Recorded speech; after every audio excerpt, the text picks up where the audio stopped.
Hey guys and gals, I'm back. I have another poem, and the poem is about a true story. Another domestic, violent night. So, let me get started.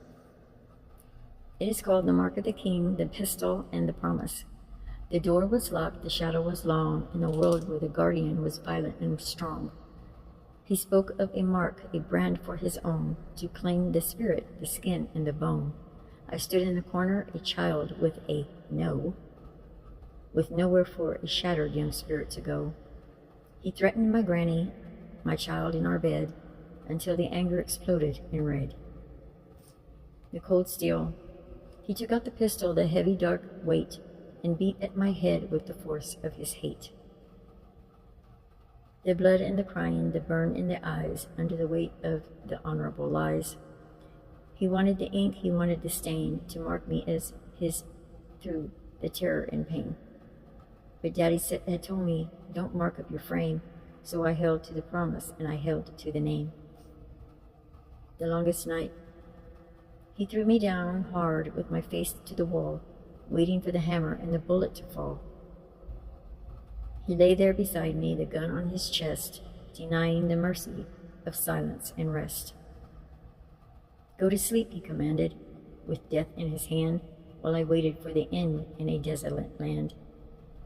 Hours of stillness and agony deep, terrified of the dark and the promise of sleep. The victory of the clean skin.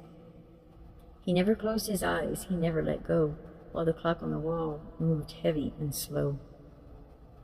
But when the sun rose through the smoke and the stink, he hadn't put on me a single drop of ink. He had the pistol, the power, and the boot, but he couldn't pull the daughter out by the root. My skin remained clear, and my promise was kept, while the Savior watched over the woman who wept. The Christ. And Jesus was lying right there in that bed, between the cold steel and her shattered head. He was a shield that the monster could not see, keeping the mark from the woman meant to be free. He saw the bravery, the grit, and the pride of the girl who refused to be punished and pushed to the side. Though it's always with me and I'm standing strong, I wish every day things hadn't gone so terribly wrong. It's a true story. I'm going to come back and I'm going to tell you about it, so you know what this poem's about. Definitely about